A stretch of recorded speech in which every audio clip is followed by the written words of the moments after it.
의미합니다.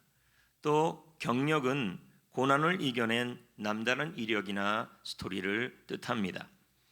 이와 같이 역경이라는 단어를 뒤집어 보면은 남다른 경력이 된다라는 뜻이 됩니다.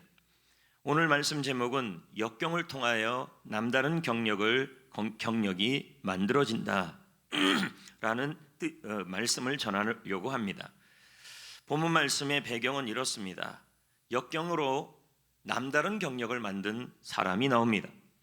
그는 바울입니다.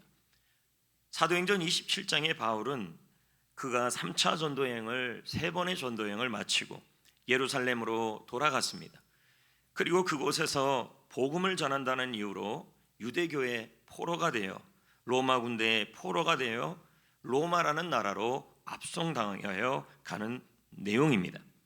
그 배에 바울과 승객과 선주와 선장과 백부장들이 탔습니다. 그런데 여러분도 알다시피 지중해에 지나다가 보면은 지중해에서 이 배가 가다가 폭풍우를 만나게 되는 것입니다. 역경이지요. 왜 이들에게 이런 역경이 왔을까? 왜 우리에게는 이런 재앙이나 역경들이 올까? 사도행전 27장을 통해서 그 이유를 4가지로 살펴볼 수가 있습니다. 첫 번째는 전문가의 말만 의존했기 때문입니다. 9절, 10절입니다. 읽어봅니다. 여러 날이 걸려 금식하는 절기가 이미 지났으므로 항해하기가 위태한지라 바울이 그들을 권하여 말하되 여러분이여 내가 보니 이번 항해가 화물과 배만 아니라 우리 생명에도 타격과 많은 손해를 끼치리라 하되 바울은 배가 떠나기 전에 생명의 위협이 되는 역경이 있을 것이다. 고난이 있을 것이다. 위협이 있을 것이다. 폭풍이 있을 것이다라고 백부장에게 전합니다. 백부장은 100명을 거느리는 군사라는 말입니다. 이 말은 이 배에 바울과 그 외에 나머지 정치범들을 수송하는 군인만 로마 군인만 100명이 있었다라는 말입니다. 바울이 이 항해는 위험하다라고 전했는데 백부장은 바울의 말을 듣지 않습니다. 왜냐하면 바울은 항해 전문가가 아니었기 때문입니다. 물론 전문가의 의견을 우리는 존중해야 합니다. 자동차 정비사가 엔진에 문제가 있으니까 차를 고쳐야 한다고 말합니다. 그런데 집사님은 너무 믿음이 좋아서 오직 하나님이 사고 안 나게 해준다고 그리고 그냥 몰고 다닌다라는 것입니다. 이러면 큰일 나는 것이죠. 이와 같이 인생의 중요한 결정을 내리는데 멘토, 전문가들의 말을 들을 필요가 있습니다. 그러나 너무 그들의 말만 의지하면 낭패를 볼 수도 있다는 겁니다. 적어도 하나님의 사람이라면, 성도라면 아무리 전문가가 말한다 할지라도 그 일을 놓고 일단 하나님 앞에 깊이 기도부터 해야 하고 말씀 앞에 비춰 보여야 하고 그리고 믿음의 사람들에게 자문을 구해야 하는 것입니다. 우리는 불안하니까 자꾸만 전문가들을 찾아갑니다. 자식 결혼시키겠다고 결혼정보 회사를 찾고 아이들 교육 문제로 걱정이 되니까 교육 전문가를 찾아가 상담도 합니다. 물론 전문가도 중요합니다. 하지만 성도는 먼저 하나님 앞에 기도해야 하고 하나님의 사람에게 기도를 부탁해야 합니다. 그것이 먼저 필요하다라는 것입니다. 이탈리아로 가는 이 배에는 4명의 지도자가 타고 있었습니다. 첫 번째는 백부장입니다. 그는 로마로부터 권력과 군인을 부여받았지요. 두 번째는 선장입니다. 선장은 경험과 항해의 경험이 많은 사람입니다. 경험이 많은 사람이 늘 보면 목소리가 크기 마련입니다. 세 번째는 선주입니다. 선주는 배의 주인이니까 돈이 얼마나 많겠습니까? 그리고 마지막은 지도자는 바울이죠. 바울은 제수의 신분으로 가고 있습니다. 그는 가진 것도 없고 권력도 없고 항해의 전문 지식도 없습니다. 하지만 그는 하나님의 사람입니다. 그에게는 하나님이 주시는 지혜가 있다라는 말입니다. 성도 여러분, 담임 목회자는 정치, 사회, 문화 그리고 여러분의 사업에 관하여 여러분들만큼 전문가가 아닙니다. 경험도 없고 권력도 없어 보일 수 있습니다. 그러나 성도님들이 왜 여러분이 사업을 하기 전에 그리고 여러분이 자녀들을 결혼시키기 전에 어떤 분은 직장을 선택하기 전에 왜 목사님에게 먼저 물어보고 상의해야 할까요? 그 목회자는 전문적 지식은 없습니다. 그럼에도 불구하고 왜 먼저 상의해야 하냐면 그는 하나님의 사람이기 때문에 하나님이 주신 지혜가 있기 때문입니다. 담임 목사가 되고 나니까 부교육자 때와 다른 것이 있었습니다. 부교육자 때는 이렇게 성도들이랑 얘기해도 성도들에 대한 지혜가 잘 안 생겼어요. 근데 목회자가 되고 담임 목회자가 되니까 성도들이랑 상담하게 되면 어떻게 하면 좋을지에 대한 지혜를 하나님이 주시는 그러한 은혜를 주시더라는 것입니다. 여러분들 가끔 보면 뭔 일을 다 결정하고 저한테 와서 상의를 하고 전문가들을 다 만나고 나서 제일 마중에 통보하듯이 저한테 말하시는 분들이 있어요. 우리 하기로 했다고, 뭐 하기로 했다고, 우리 이렇게 하기로 했다고, 뭐 하기로 했다고, 우리 뭐 이사 가기로 했다고, 뭐 하기로 했다고. 통보예요. 그러면 그것은 주의 종을 뭐로 여긴 거냐면 이게 하나님 앞에서의 지혜로 여러분의 인생을 하나님이 이끌어가는 인도자로 여기지 않았다는 얘기입니다. 왜 목사라고만 합니까? 목사라는 말은 끌어가지고 인도하는 지혜로 하나님을 주신 인물이란 뜻이죠. 지금 이 폭풍우가 무너지고 폭풍우가 발생한 이유 중에 하나가 뭐냐면 이 당시에 백부장이 선장의 말만 듣고 바울이 말하는 말을 듣지 않았기 때문이었습니다. 두 번째, 이 폭풍우와 역경과 재앙이 온 이유가 뭐냐면 다수의 말만 들었고 다수의 말에 따라서 배를 움직였기 때문입니다. 12절입니다. 읽어봅니다. 베닉스에 가서 겨울을 지내자 하는 자가 더 많으니 베닉스는 그릇대 항구라 한쪽은 서남을 한쪽은 서북을 향하였더라. 자, 겨울을 지내자 하는 자가 더 많았다. 이건 다수지요. 다수가 지금 이 항해를 선주와 함께 선장과 함께 결정하고 있습니다. 다수의 말을 듣고 가다가 다수결의 원칙일 수도 있겠죠. 민주주의는 다수결의 원칙이다. 물론 틀린 말은 아닌데 이 다수의 의견만 따르고 영적인 분, 하나님의 사람 바울의 말을 듣지 않았던 것입니다. 그 결과 역경을 만나고 폭풍우를 만나고 위기를 만났다는 겁니다. 성도들하고 대화하다 보면요, 성도들이 끝까지 고집을 부리는 분들이 있어요.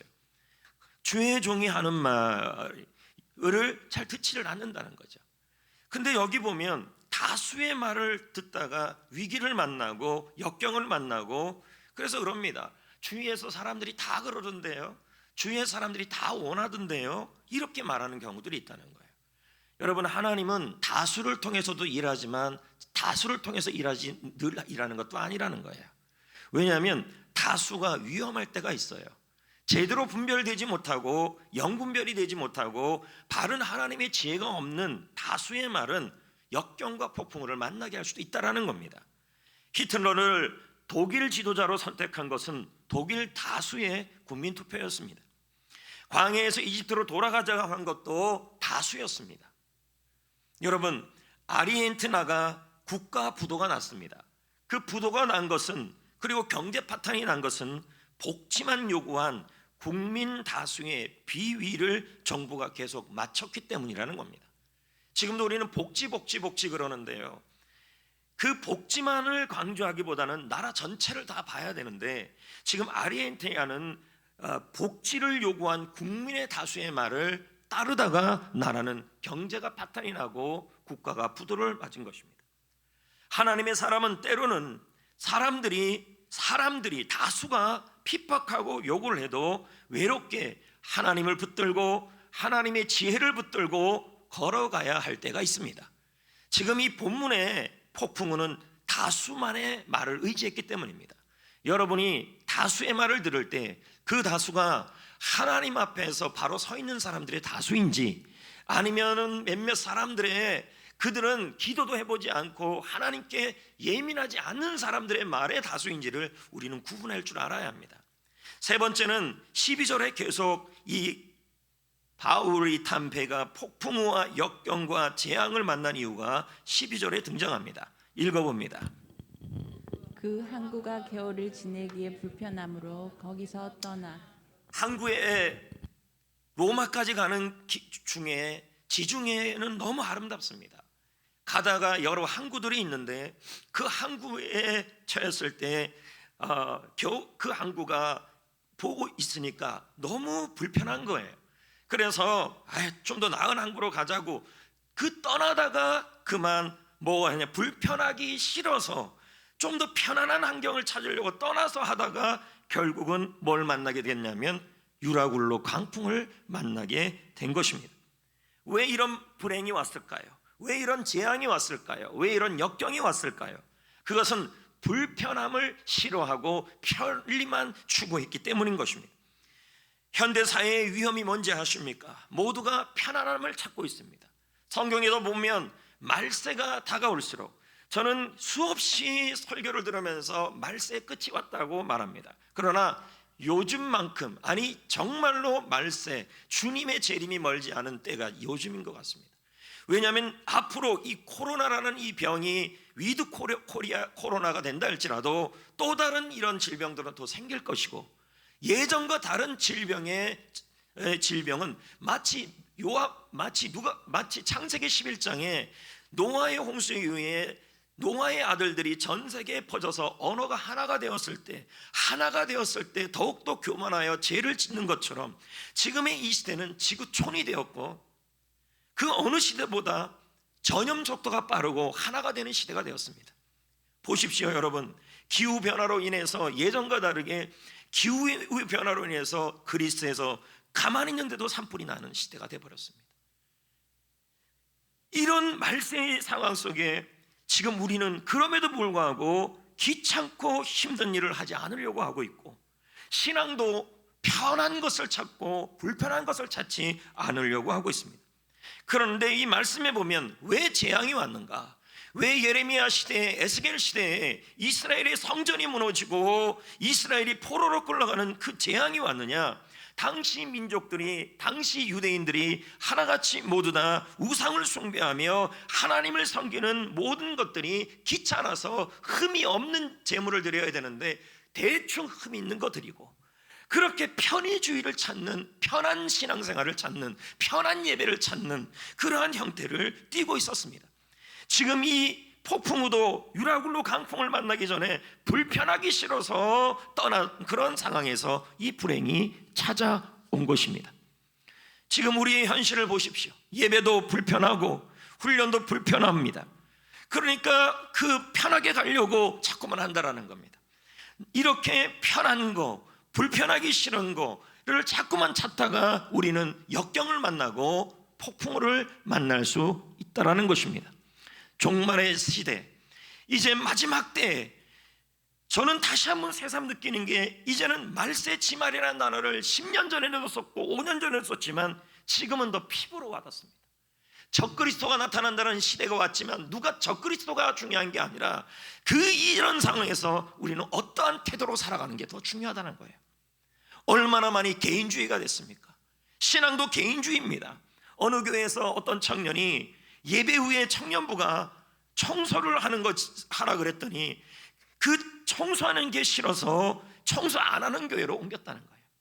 자기가 편한 교회, 자기가 유익이 되는 교회에 이렇게 옮겼다는 거죠. 개인주의 모습이 보였다는 거예요.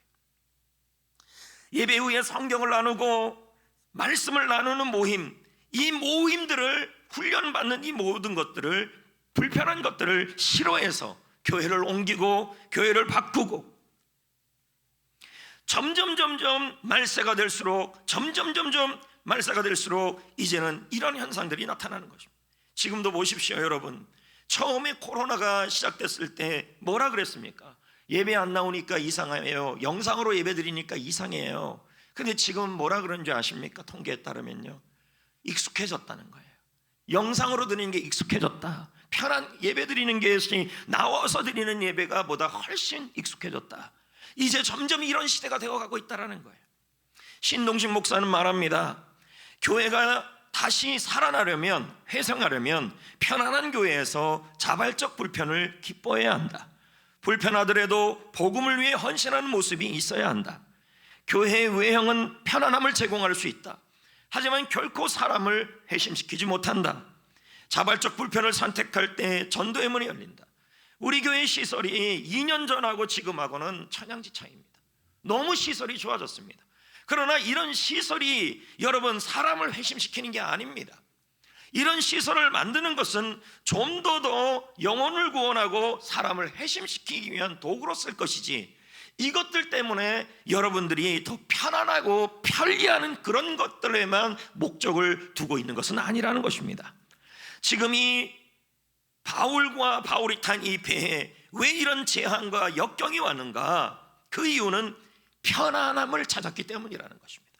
네 번째는 처음 성공을 했을 때, 초기 성공을 했을 때 그때 근신하고 깨있고 정신 차려야 하는데, 처음 잘 될 때 그때 더욱더 근신하지 못했다는 겁니다. 13절입니다. 읽어봅니다. 남풍이 순하게 불매 그들이 뜻을 이룬 줄 알고 닻을 감아 그레데 해변을 끼고 선주의 말을 듣고 경험자의 말을 듣고 바울의 말을 듣지 않았고 하나님의 사람의 말을 듣지 않았고, 그리고 편한 것을 쫓아서 갔는데 순풍이 불고 있는 거예요. 편한 거예요. 그래서 야, 이것은 괜찮은 항해다. 초기에 성공하니까 괜찮다. 그래서 크레타 섬을 향하여 순풍을 불면서 갔습니다. 사람들은 신나서 말합니다. 역시 전문가가 다르네. 내 결정이 맞네. 내가 결단한 게 맞네. 무슨 하나님의 사람, 목사님의 말을 들어서 뭐해? 이렇게 얘기할 수 있었다라는 것입니다. 하지만 여러분, 곧 유라굴로 강풍이 불었고 역경이 왔고 폭풍이 왔고 인생이 어려움에 처해지게 된 것입니다. 우리는 인생을 말하는데 지금 오늘 말씀해 보면 역경이 온 이유가 네 가지를 설명했습니다. 전문가의 말만 들었다. 가장 먼저 하나님의 사람과 하나님께 기도하며 지혜를 구했어야 하는데 그러지 못했다. 두 번째는 다수의 말을 너무 의지했다. 창조적 소수, 영적인 소수 한 사람이라도 기도하며 말씀 안에 서 있는 영이 맑은 사람의 말을 들어야 되는데 그러지 못하고 다수의 말만 들었다. 세 번째는 편안한 삶을 원했다. 불편하게 나아가는 것은 싫어했다. 네 번째는 초기 성공할 때 조심하지 못했다. 사업장이 요즘 잘 돼요. 일터가 조금 잘 돼요. 직장이 조금 잘 돼요. 가정이 요즘 성경 꽤 나와서 조금 편안해요. 뭔가 순풍이 불고 있어요. 이럴 때 조심해야 되는데 더욱더 근신해야 되는데 그러지 못했다는 거예요. 여러분, 그런데 성도 여러분, 예상치 못한 재앙과 역경 앞에 우리는 늘 뭘 깨달으면 결국 진짜 중요한 것이 뭔지를 알게 돼요. 자, 18절 19절입니다. 읽어봅니다. 우리가 풍랑으로 심히 애쓰다가 이튿날 사공들이 짐을 바다에 풀어버리고 사흘째 되는 날에 배의 기구를 그들의 손으로 내버리고. 여러분 보세요. 사공들이 짐이라는 말은 그 짐은 장사하기 위해서 들은 갖은 보석과 보화와 물건들과 항료와 항신수와 정말 그런 자기네 인생에서 중요한 것들이에요. 그리고 배의 기구라는 말은 항해하기 위해서 너무 중요한 것들이죠. 그러면 여러분들 입장에서 본다면 가정에서, 직장에서, 사업장에서 여러분이 지금 사용하는 차량, 기구, 물건 다 그런 것들을 말하는 거죠. 그런데 여러분, 풍랑이 일어나니까, 역경이 오니까, 재앙이 오니까 그 짐이, 그 기구들이 하나 소용이 없어졌다는 거예요. 역경 앞에, 재앙 앞에, 여러분, 역경 앞에 역경이 오고 재앙이 오고 어려움이 오면 지금 여러분이 소중하게 여기고 지금 여러분이 중요하게 여기는 그것들이 아무 소용이 없다는 거예요. 지금 그렇게 소중하게 여겼던 그 사람들이 아무 소용이 없었다는 거예요. 여러분, 폭풍우와 역경 앞에서 진짜 소중한 것은 무엇이냐면 하나님만 남아요. 하나님만은 폭풍 속에서 사도 바울 곁을 지켰어요. 여러분, 지금 여러분이 회사에 생활하는데, 회사 생활을 해요, 직장 생활을 해요, 가정 생활을 해요, 그리고 교회 생활을 하는데 그렇게 소중하게 여겼던 사람, 그렇게 소중하게 여겼던 물건, 그렇게 소중하게 여겼던 집문서, 그런 모든 기구들이 여러분 예기치 않은 역경과 재앙 앞에서 아무 도움이 안 돼요. 결국은 진짜 중요한 것이 무엇인지가 보이게 돼요. 바로 하나님이라는 거죠. 역경 앞에서 하나님만 남아요. 다윗도 이것을 분명히 알았습니다. 시편 139편 7절 10절에 보면 다윗이 고백합니다. 재앙을 경험하고 역경을 경험하고 나서 결국은 자기 곁에 남는 분은 하나님밖에 없음을 알게 되었다는 거예요. 읽어봅니다. 시작. 내가 주의 영을 떠나 어디로 가며 주의 앞에서 어디로 피하리까? 내가 하늘로 올라갈지라도 거기 계시며 수월에 내 자리를 펼지라도 거기 계시니이다.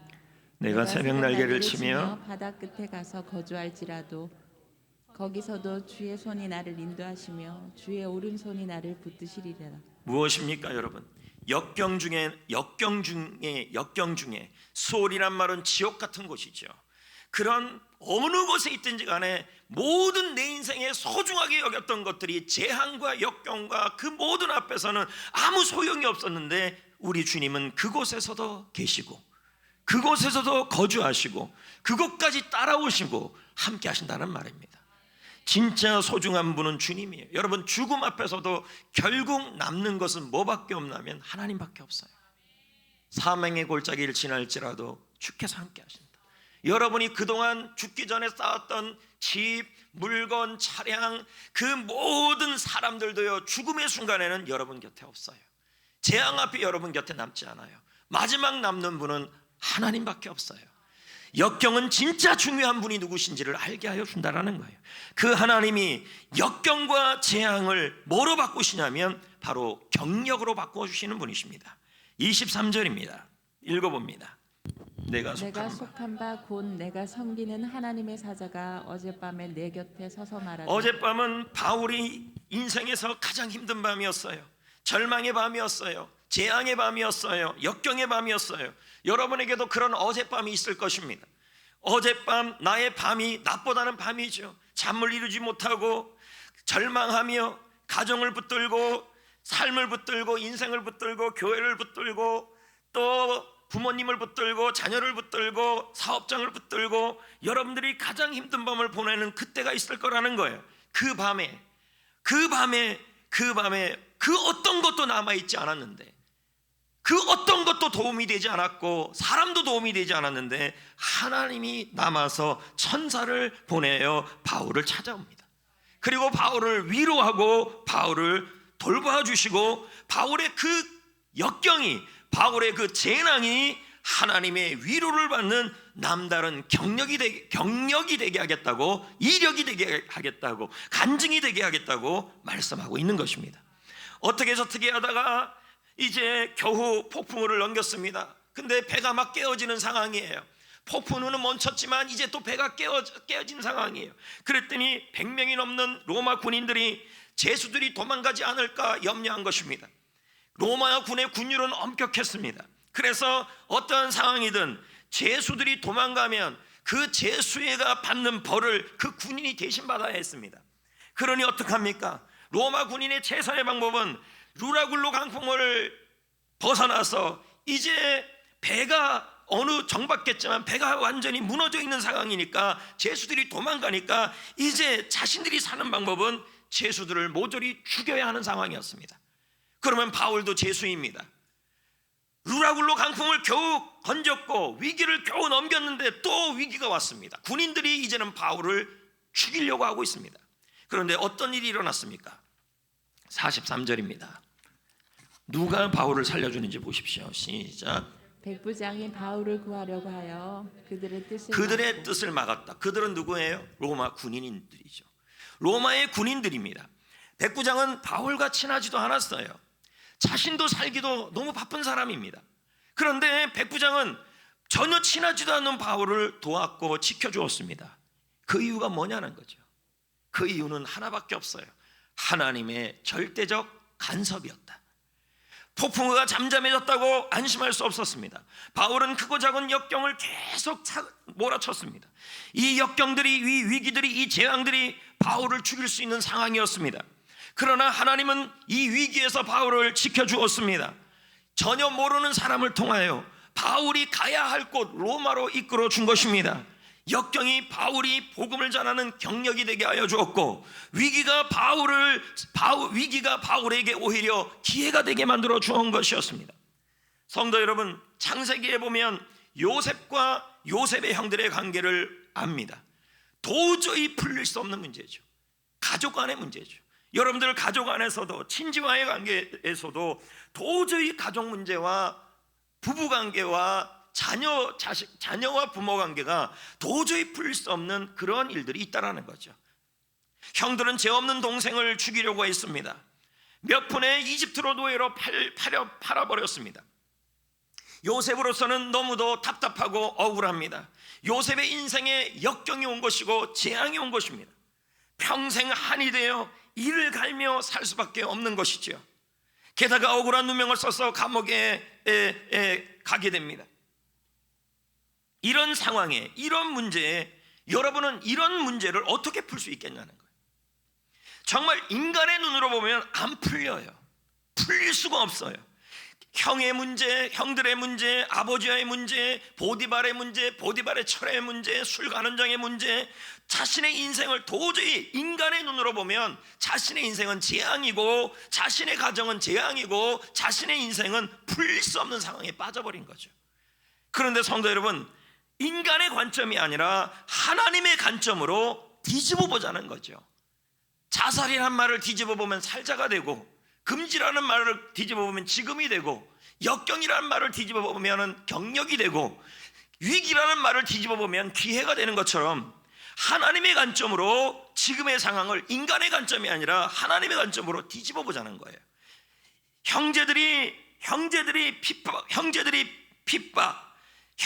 핍박을 인간의 눈으로 보고 내 시선으로 보면은 도저히 형들을 이해할 수가 없고, 도저히 보디발의 아내를 이해할 수가 없고, 도저히 술관원장을 이해할 수 없어요.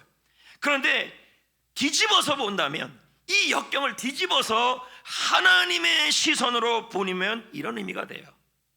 형들이 뭔가 미쳐 날뛰고 나를 해하려는 것이 아니었구나. 술관원장이 내가 도와줬는데 나를 기억하지 못하는 것도 그 사람이 기억력이 나빠서 나에게 해코지하려고 그러는 것이 아니었구나. 보디발의 아내가 나를 억울하게 만드는 것도 나를 억울하게 만들려는 것이 아니었구나. 형들의 손을 사용하셨지만, 보디발의 철을 사용하셨지만, 실은 이 역경을 하나님의 눈으로 뒤집어 보니까 하나님께서 나의 가족과 많은 생명을 구원하시려고 나를 먼저 이곳에 보낸 일이었구나. 나에게 역경은 하나님의 남다른 경력이 되게 하여 주셨고, 나에게 위기는 하나님의 눈으로 보니 기회가 되는 일이었구나 라고 깨달았다는 것입니다. 여러분, 우리가 왜 그때 병이 들었는지, 우리가 왜 그때 원하는 것을 얻지 못했는지, 우리가 왜 그때 이해도 안 되는 일을 겪었는지 화만 나는 경우들이 많아요. 시간이 지난 지금도 보면 답답한 일들이 다 해결된 것이 아니죠. 하지만 내 눈으로만 본다면 그것은 역경이고 재앙이고 억울함이지만, 뒤집어서 본다면, 하나님의 눈으로 뒤집어서 본다면 그 길은 하나님의 길이요 경력이고 기회가 된다라는 것입니다. 여러분, 영흥도로 가다 보면 선감도라는 곳이 맞나 모르겠습니다. 있습니다. 근데 지금은 전부 다리가 나 있습니다. 그러나 1982년도경에 낙도 선교를 하시는 전도사님들이 이 선감도를 들어가려고 지금은 다리가 있지만 들어가려고 배를 빌렸어요. 탔어요. 근데 배를 탔는데 바로 이렇게 쭉 가면 될 일인데 자꾸 이 선장님이 한 바퀴 빙 돌고 돈 다음에 그냥 쭉 들어가면 되는데 이렇게 꾸불꾸불 들어가는 거예요. 그래서 전도사님들이 그랬다는 거죠. 전도사님들 눈으로 본다면 이 선장님 빠른 길도 있는데 왜 저렇게 빙빙 돌아? 이 선장님 정말 뭐 저런 선장님이 다 있어. 왜 이렇게 나이를 힘들게 해? 우리도 시간이 바쁜데 라고 얘기를 했다는 거예요. 근데 배가 닿고 나서 썰물이 오고 나니까 수로가 보이는데 거기만 수로가 있는 거예요. 꼬불꼬불. 그러니까 선장님의 눈으로 보면은 길이 보였는데 전도사님들 눈으로 보면은 길이 안 보이니까 선장님이 하는 일이 뭐로 보였냐면 역경으로 보이고 위기로 보였다는 거죠. 하나님의 길도 마찬가지라는 거죠. 우리 스스로가 지금 처해진 이 역경과 나의 사업장, 나의 일터, 나의 가정, 나의 교회, 나의 신앙생활, 나의 믿음 생활에 처해진 것이 내 눈으로 보면은 역경이고 내 눈으로 보면은 위기이지만 하나님의 눈으로 본다면 이게 믿음이죠. 하나님의 눈으로 본다면 뭐가 있냐면, 하나님의 관점으로 본다면 그것은 역경이 아니고 경력이고 위기가 아니고 기회이고 인간의 길이 아니라 하나님의 길이 있다는 말이에요. 그래서 신앙생활은 시선 싸움이에요. 이런 예는 성경에 또 등장하죠. 이스라엘이 바벨론에 의하여 침공을 당합니다. 그때 성전이 느부갓네살 왕을 통하여 신바벨로니아를 통하여 성전이 무너집니다. 포로로 이스라엘이 끌려가고 예배가 무너집니다. 노비로 팔려가고, 그래서 이것을 뭐라고 표현하냐면 당시 이스라엘 사람들은 재앙이라고 했습니다. 역경이라고 했습니다. 모두들 생각하기에 예배가 무너졌다, 삶의 터전이 무너졌다, 일터가 무너졌다, 그리고 우리는 빚더미 위에 올라앉았다, 우리는 이제 빚의 포로가 되었고 사람들의 포로가 되었다, 억울한 상황에 처해져 있다, 예배도 무너지고 성전도 무너졌다, 우리는 지금 재앙에 빠져 있다. 인간의 눈으로 보면은 그것이 뭐로 보이냐면 역경과 재앙으로 보입니다. 그러나 하나님은 뭐라고 말씀하시냐면 특히 이 예레미야 시대에는요, 예레미야 선지자는 왜 눈물의 통곡의 선지자냐면, 예루살렘 성전이 무너질 때부터 예루살렘 성전이 무너지고 예루살렘이 무너지고 너희들이 포로로 끌려가고 삶의 터전이 다 무너질 거라는 그 재앙에 대한 예언을 했어요. 수없이 얘기했는데 그 말을 듣지 않았어요, 이스라엘 백성들이. 그러니까 계속 눈물을 흘리는데 예루살렘에서 이스라엘 백성들이 포로로 끌려가고 예루살렘 성전이 무너진 걸 눈으로 다 봤어요. 근데 여러분, 예레미야서를 꿋꿋이 읽어보면요, 하나님은 뭐라고 그러냐면 성전이 무너져도, 포로로 끌려가도, 예배가 무너져도, 재앙이 와도, 삶의 터전이 산산이 무너져도 인간의 눈으로 보면, 예레미야가 말하기를, 하나님의 말씀을 선포하기를, 인간의 눈으로 보면 재앙이고 역경이지만 역경이 아니다. 이 재앙을 통하여, 이 성전의 무너짐과 삶의 터전이 무너짐을 통하여 내가 유대인과 이스라엘과 교회와 가정을 다시 세우려고 하는 것이다 라고 설명한다는 거예요. 하나님의 시선과 인간의 시선은 달라요. 그래서 하나님은요, 포로로 끌려간 이스라엘 백성들에게 예레미야를 통해 말을 하는 겁니다. 너희들 지금 성전이 무너져가는 것을 봤느냐? 포로로 끌려가고 있느냐? 예배가 무너져가고 있느냐? 재앙이 왔느냐? 노비로 끌려가고 있느냐? 삶의 터전이 산산이 무너졌느냐? 이제 집도 다 빼앗겼느냐? 더 이상 버틸 수 없느냐? 지금 상황이 너무 어렵냐? 이걸 너의 눈으로 보면 재앙이고 역경이지만 나는 그럼에도 불구하고 재앙이 아니라 이 상황을 통해서, 이 삶의 무너진 상황을 통해서, 무너진 예배를 통해서, 성전을 통해서 내가 너희를 다시 세우려고 하고 있다. 이게 예레미야서의 내용이에요. 29장 11절 말씀을 봅시다. 자, 보자고요. 시작. 여호와의 말씀이니라 너희를 향한 나의 생각은. 자, 이 말씀이 뭐예요? 예레미야가 계속 선포하고 있어요. 너희들 지금 이렇게 편의주의로 제사 드리고 흠 있는 것이, 너희들 돈 아끼려고 흠 없는 제물을 드려야 되는데, 가장 좋은 제물을 드려야 되는데 흠이 있는 거 드리고 하나님 예배를 업신여기고 하나님 앞에 불편을 싫어하고 그렇게 우상 숭배를 하고 있느냐? 너희들 분명히 재앙이 올 것이다, 역경이 올 것이다, 무너질 것이다. 그런데 이것은 너희들 눈에는 역경이 있지만 나의 생각, 나의 눈에는 이게 재앙이 아니라는 거예요. 너희를 살리려는 거라. 뭐라는 거예요? 평안이라, 재앙이 아니라 너희에게 미래와 희망을 주기 위해서다. 하나님의 계획은 오묘해요. 지금 왜 이런 코로나가 왔는지, 지금 여러분의 가정과 일터와 신앙생활과 교회와 자녀들과 가족관계에 왜 이런 역경과 어려움과 아픔과 재앙이 왔는지, 왜 유라굴로 강풍이 불어왔는지 인간의 눈으로 본다면 우리는 뭐예요? 절망이에요. 살 수가 없어요. 수없이 그런 마음이 들어요. 근데 하나님의 인간의 눈, 그 전도사님 눈으로 본다면 수로가 안 보이지만 선장의 눈으로 본다면 뭐가 보였냐면 수로가 보였다는 거죠.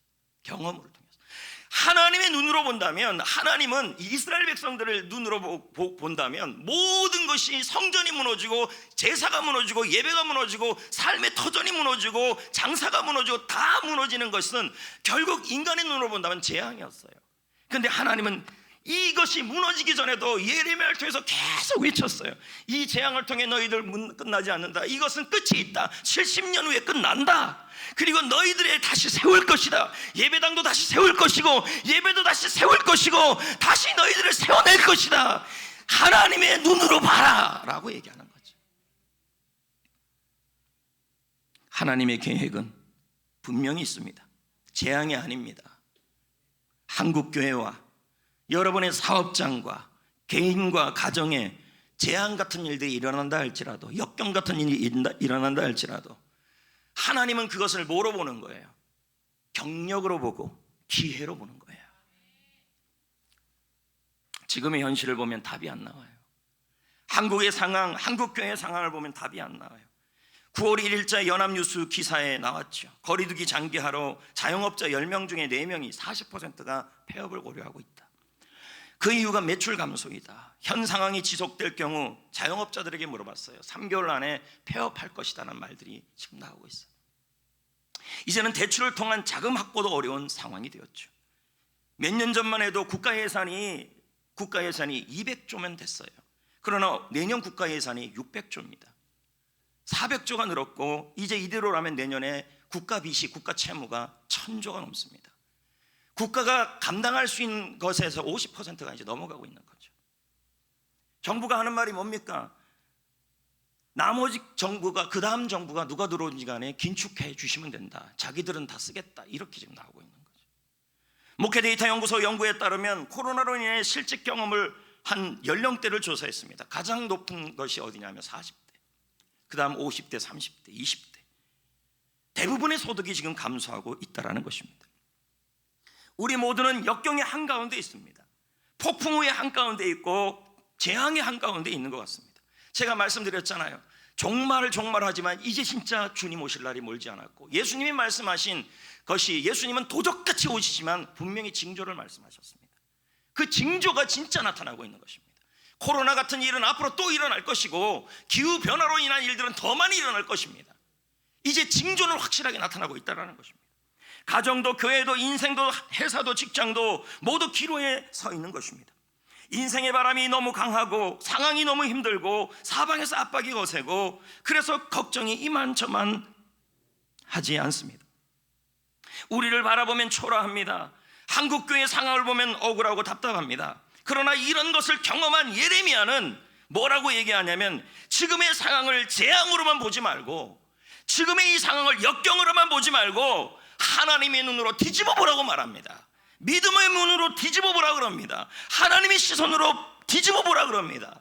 왜요? 내가 너희를 향한 계획은 너희들이 우상 숭배와 예배를 무너뜨려서 포로로 끌려가는 재앙이 왔지만, 나를 향한 나의 생각은 끝이 있을 것이며 미래와 소망을 주는 것이고 위기가 기회가 되는 것이며 남다른 경력을 만들어주는 것이다 라는 것입니다. 이제 어떻게 해야 될까요? 앞으로 여러분, 인류의 종말이 멀지 않았다고 우리는 말하는 이 시대 앞에 예수님은 도적같이 올 것입니다. 성경에 증언한 것처럼 도적같이. 그러나 여러분, 이 역경이, 지금의 이 코로나 상황이, 여러분의 인생의 이 폭풍 앞에 여러분은 무엇으로 살아가야 하냐는 것이죠. 시편 119편 50절을 보겠습니다. 이 말씀은 나의 고난 중의 위로라. 주의 말씀이 나를 살렸기 때문이니라. 여러분, 종말이 올수록, 주님의 날이 가까울수록, 주님의 때가 가까이 올수록, 재앙이 가까이 올수록, 곤란 중에 있을수록, 역경 중에 있을수록, 재앙 중에 있을수록 여러분, 하나님의 말씀만이 여러분을 살립니다. 어떻게 이겨내실 거예요?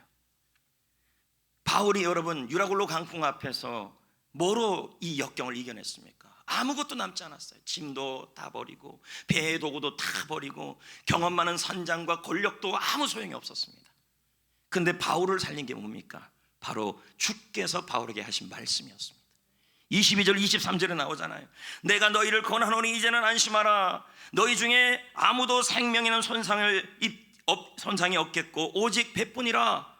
내가 속한 곧 내가 섬기는 하나님께서 어젯밤에 내 곁에 서서 말씀하셨다는 거죠.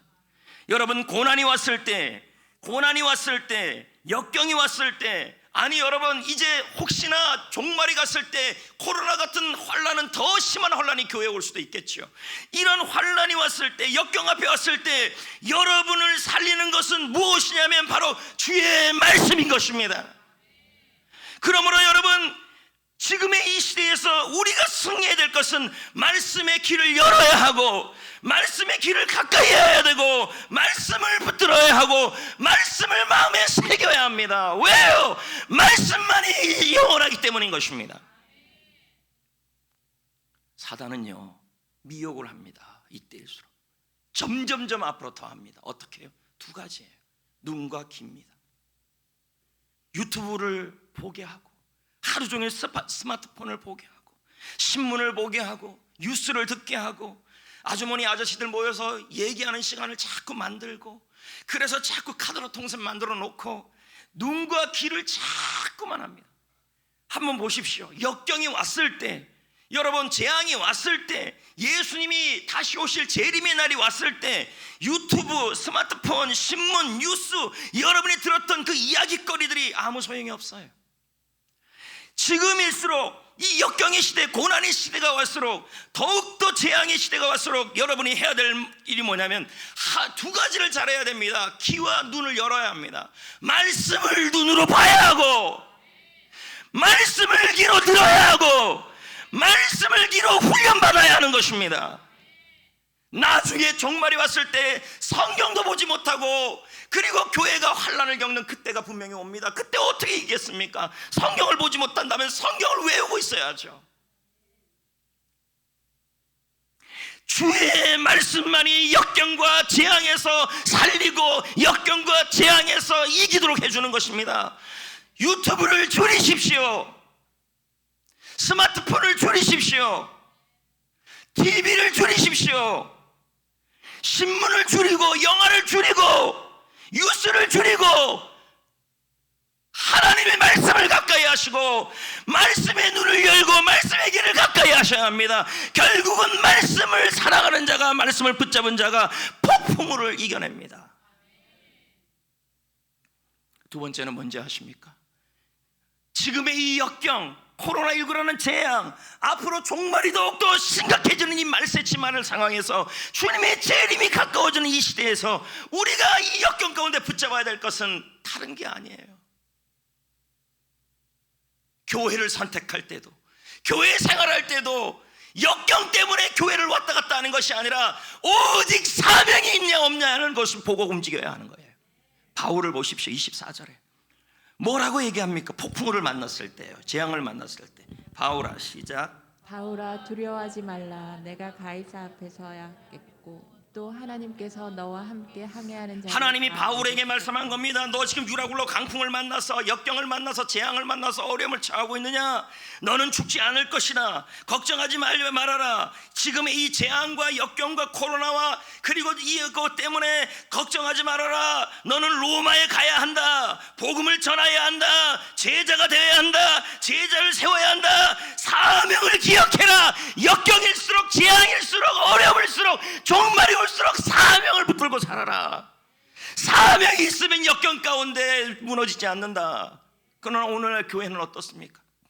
사명을 붙드는 것이 아닙니다. 영원 구원 하나 붙드는 것이 아니고, 제자 세우는 게 붙드는 게 아닙니다. 그저 남의 성도 데리고 오려고 하는 그런 교회들이 너무 많아요.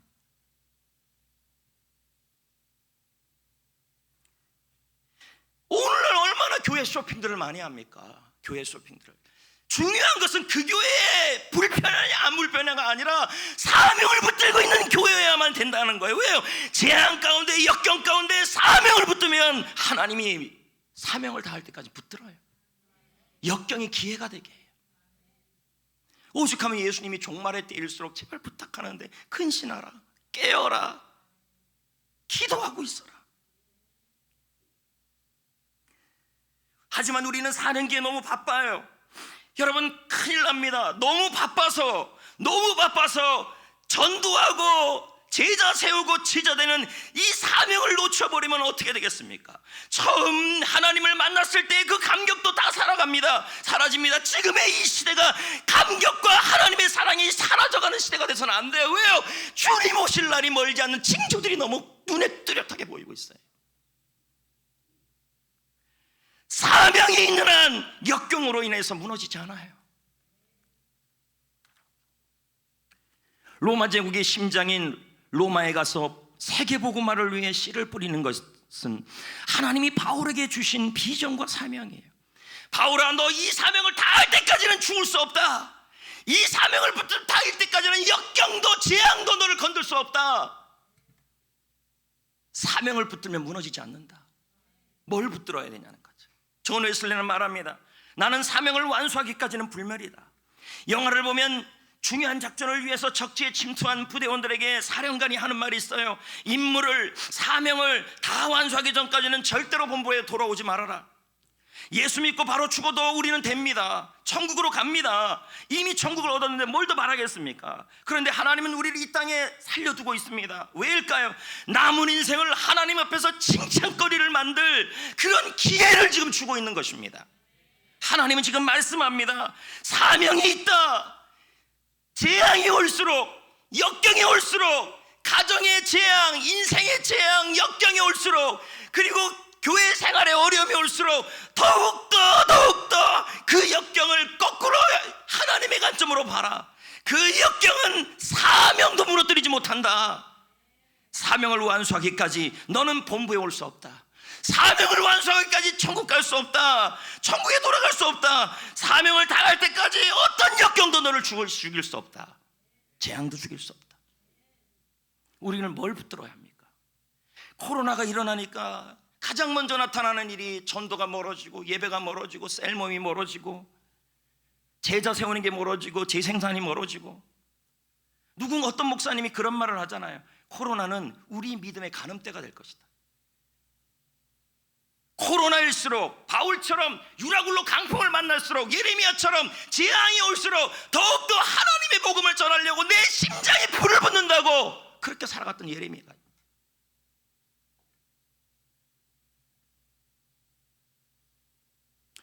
인생 어떻게 사실 것입니까?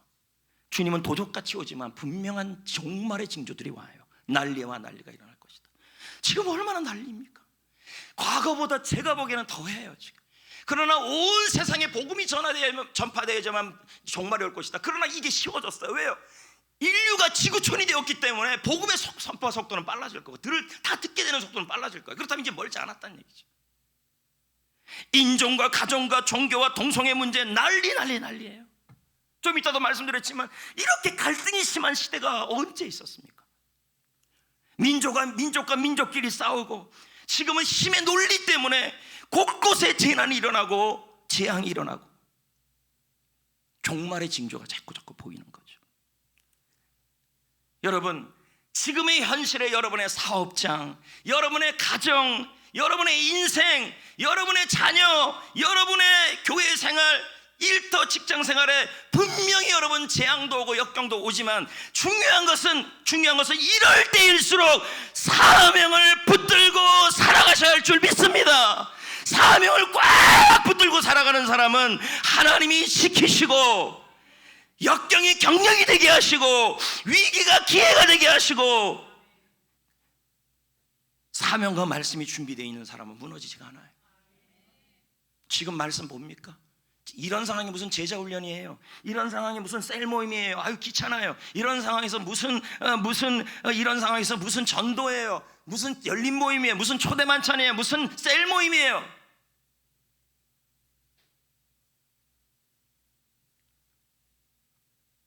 사명입니다. 사명을 꽉 붙들어야 여러분 재앙이 바뀌는 거, 역경이 경력이 되고, 위기가 기회가 되는 거죠. 이럴 때일수록 더 열심히 전도하고, 셀을 사랑하고, 훈련받고, 그렇게 해야 합니다. 마지막 세 번째는 회개해야 합니다. 에스겔서 18장 27, 28절에 나오는데요. 왜 제가 에스겔서를 언급했냐면 예레미야는 예루살렘이 무너지는 것을 예언했고 동시대 인물이에요. 에스겔은 예레미야하고 똑같은 시대에 바벨론으로 포로로 끌려가서 예언한 거예요. 주위의 사람들이 그럽니다. 우리 민족이 왜 이렇게 무너졌어요? 우리 민족이 왜 이렇게 성전이 무너지고 예배가 왜 무너졌어요? 그 대답을 해줘야 될 사람이 에스겔이었어요. 강변에 앉아서 바벨론 강변에 앉아서 울면서 하나님께 수금을 늘어놓고 기도하면서 하나님께 이 이유를 물은 것입니다. 가끔 저에게 이런 질문을 하는 분이 있어요. 목사님, 하나님 안에는 힘든 일이 있고 나쁜 일이 없다 그랬는데 그 힘든 일이 죄를 지어서 힘든 일도 포함됩니까? 라고 묻더라고요. 해당되죠. 지금 이 예레미야나 지금 에스겔이 경험한 이 시대의 사람들은 죄를 진 거예요. 우상숭배만이 문제가 아니라 예배를 너무 의무적 형식적으로 드렸어요. 거기다가 선행을 행하지 않고 이웃을 섬기지 않고 하나님의 사람으로 백성으로 답지 함께 살지 않았어요. 그래서 하나님이 도무지 못 참아서 이런 포로를 한 거예요. 그럼에도 불구하고 하나님이 뭡니까? 너희들을 향한 나의 생각은 재앙이 아니라 미래와 소망이라.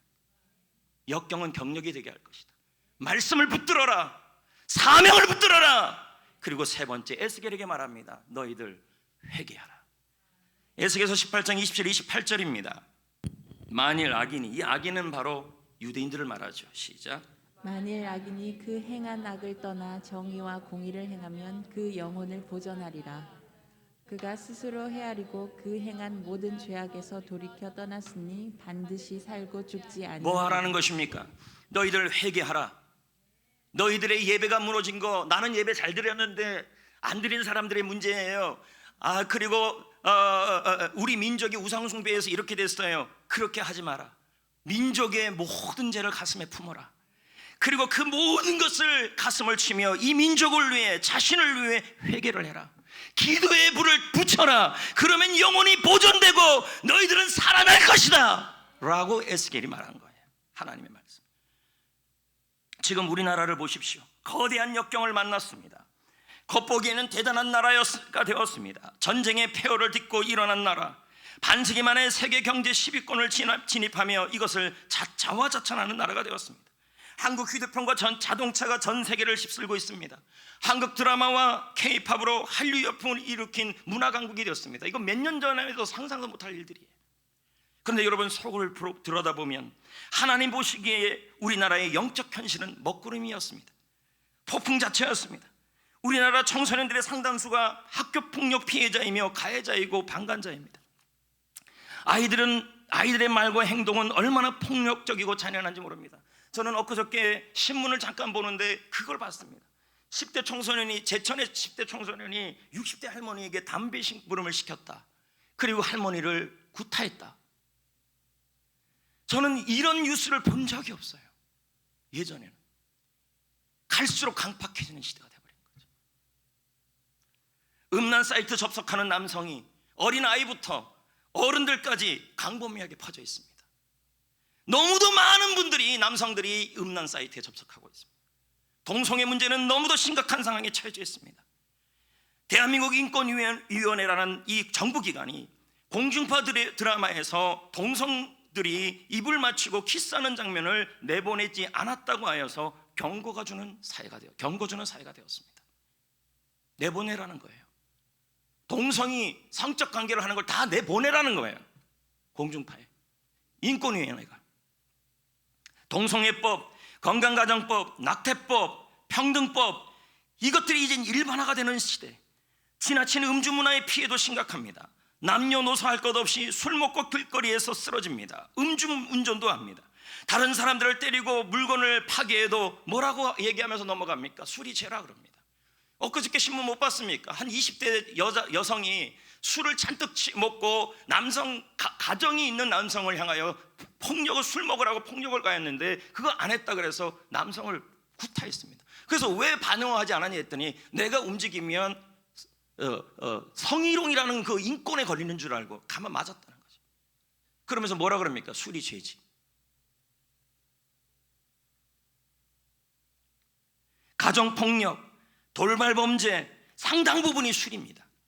그런가 하면 아직도 사주팔자, 궁합, 점등을 보는 일들이 넘쳐나고 있습니다. OECD 국가 중에서 우리나라 갈등 지수는 세계 3위입니다. 그럼 이 갈등을 관리할 수 있는 능력은 얼마 되느냐? OECD 39개국 중에서 27등입니다. 이것은 정부도 관리 못한다는 거. 이 나라가 어떻게 이렇게 되었을까요? 이 나라가 도대체 어떻게 외형적으로 이렇지만 거의 이 나라가 이제 무너질 상황까지 왔냐는 거죠. 저는 한국교회가 그 역할을 감당하지 못했기 때문이라고 봅니다. 한국교회는 부흥을 마치 자기 힘으로 이룬 양 교만하게 누렸습니다. 제가 제일 싫어하는 게 뭐냐면 다른 교회 성도들이 우리 교회 오는 겁니다. 어떤 교회에서 저한테 이런 말을 한 적이 있었습니다. 어떤 교회 권사님들이 모두 성전교회 등록하겠다고. 제가 그랬습니다. 그런 일을 절대 하지 못한다. 그 교회 목사님 잘 섬겨라. 목사님 새로 왔으니까 기다리다 보면 좋은 날이 올 거다. 근데 이것이 마치 당연한 양 지금 되어지는 현실이 되었습니다. 코로나 가운데 교회는 완전히 힘을 잃어버렸습니다. 사명, 비전, 말씀, 기도, 이 모든 것이 힘을 잃었습니다. 현장 예배는 약해졌어요. 한국교회 절반가량이 부채가 있고 그 부채를 부담이 될 정도가 되었습니다. 더 이상 개척이 안 돼요. 모든 상황이 재앙이고 무너져가는 상황이에요. 그럼에도 불구하고 이웃과 나라를 위해서 중보하며 사명을 붙드는 교회, 이럴 때일수록 영원구원. 이런 상황에서 뭐 어떻게 전도합니까? 이런 상황에 어떻게 제자 훈련합니까? 이런 상황에서 어떻게 불신자 전도를 합니까? 이런 상황에서 무슨 기도를 합니까? 라고 하는 말들이 흘러나오고 있습니다.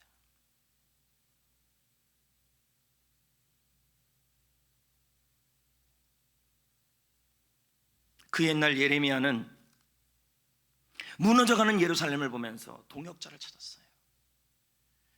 진리를 위해 함께 외칠 사람, 그리고 이 민족을 위해 함께 울며 기도할 사람, 사명을 붙들고 살아갈 동역자를 찾았어요. 근데 없어요. 예레미야 5장 1절에 뭐라고 말하는지 보십시오.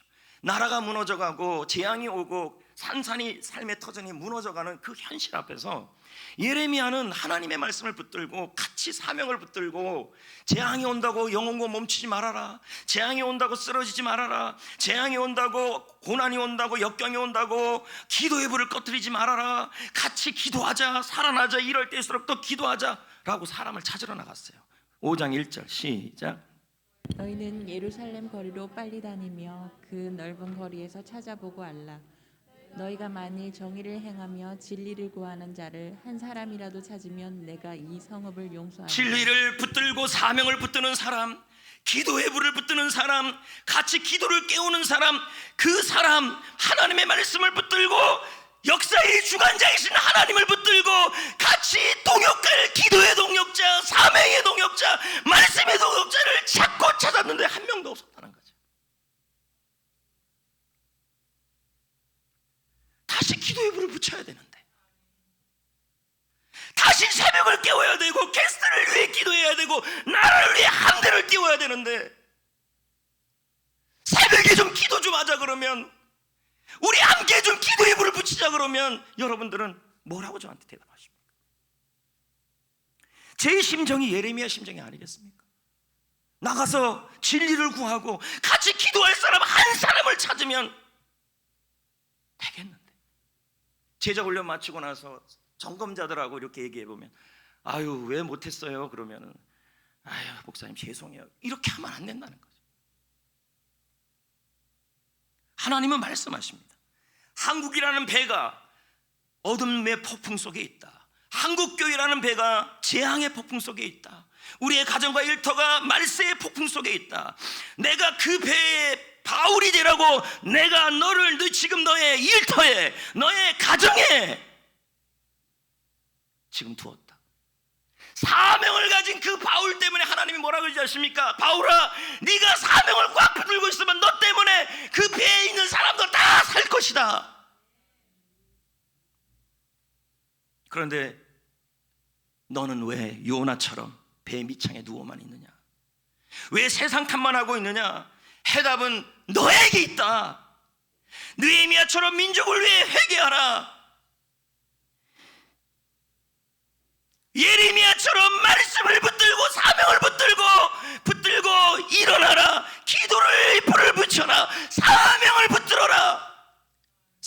사람들에게도 말합니다. 셀 초대만찬 해야 합니다. 그러면 그 계획서를 자꾸 미루고 이럴 때일수록 뭐 해야 됩니까? 사명을 내가 붙들고 있으면 내가 속한 공동체가 나 때문에 살아요.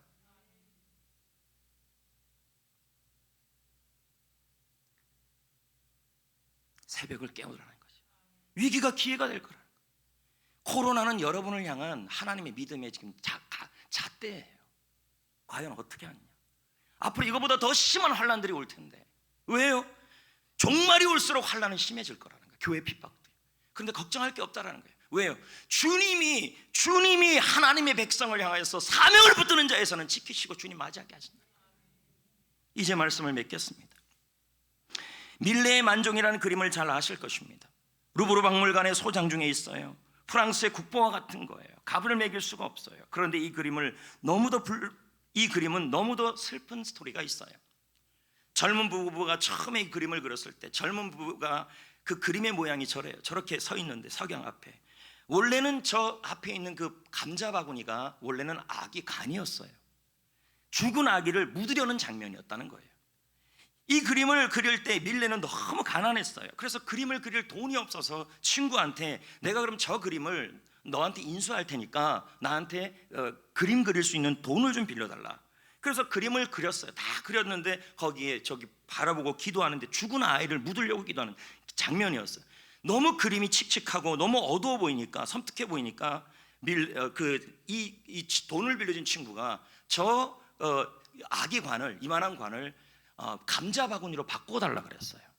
그래서 감자 바구니로 그려놓았더니 내용이나 톤 전체는 바뀐 게 하나도 없어요. 단지 관 하나를 감자 바구니로 바꿨는데 저렇게 행복한 그림이 된 거예요. 설교를 마무리하면서 제가 왜 이 얘기를 꺼냈을까요? 인생도 그렇다는 거죠. 재앙이 오고 역경이 오고 복잡해 보여도요, 시선 하나만 바꾸면 풀려요. 신앙은 시선 싸움이에요. 이 우리의 관점으로 해석하면 역경이에요. 인간의 관점으로 보면 위기예요. 재앙이에요. 말세치말이에요. 그러나 하나님의 관점을 보면 경력이고, 하나님의 관점으로 뒤집어 보면 기회이고, 하나님의 관점으로 보면 주님 오실 날이 멀지 않는 재림의 날이에요. 답이 없는 문제 속에 나태해지지 마세요. 셀 리더라면 사명 진짜 감당 잘하시고, 직분자들하면 정말 사명 잘 감당하시고, 전도하고 제자 세우고 제자 되는 거, 최선을 다해 사명을 붙들고 있어요. 그러면 내가 탄 그곳이, 내가 있는 그곳이 나로 인해, 사명이 있는 나로 인해 그 사람들이 다 같이 살아요. 그리고 역경 중에서 유튜브 들보시고 줄이시고, 사람 만나서 카더라 통신 그만 들으시고, 눈과 귀를 말씀에 집중하세요. 그리고 회개합시다. 그리고 기도 많이 합시다. 새벽에 기도합시다. 기도의 불을 지핍시다. 쟤처럼 저처럼 이 예레미야처럼 함께 기도하고 진리를 위해 싸울 동역자를 찾고 찾았는데 없어요.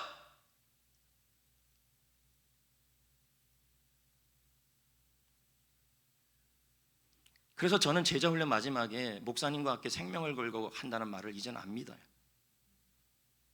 수없이 바뀐 걸 제가 봤기 때문에. 하나님 앞에서 하십시오. 찬양 부르겠습니다.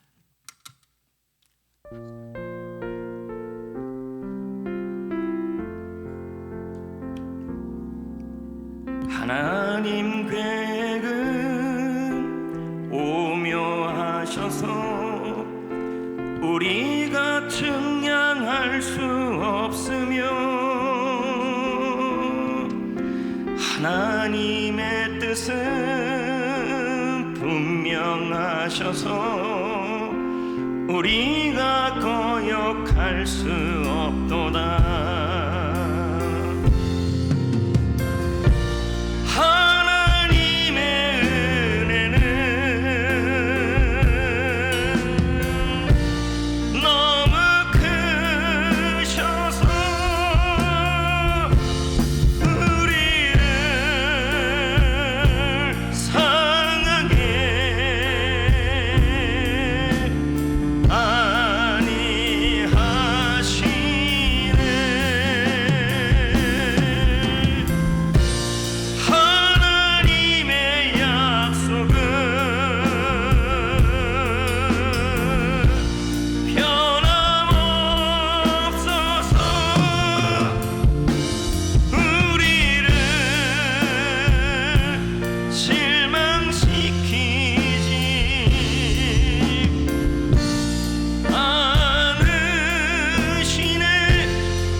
30초만 기도합시다. 오늘 말씀을 갖고 결단합시다.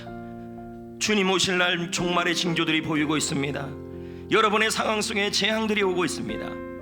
이 역경 가운데 눈과 귀를 말씀에 소망을 두게 하시고 사명에 기억하게 하여 주옵시고 사명으로 살게 하여 주옵소서. 민족과 자신의 죄를 회개하며 하나님의 시선으로 승리하게 하여 주옵소서. 다 같이 30초만 기도합니다. 역경 가운데 말씀으로 소망을 얻게 하여 주옵소서. 사명을 기억하게 하여 주옵소서. 하나님의 계획으로 하나님의 시선으로 역경을 보기를 원합니다. 역경과 위기가 기회와 경력이 되기를 원합니다. 주여, 기도의 물이 타오르게 하여 주옵소서. 사명의 물이 타오르게 하여 주옵소서. 말씀의 물이 타오르게 하여 주옵소서. 예수님의 이름으로 기도합니다.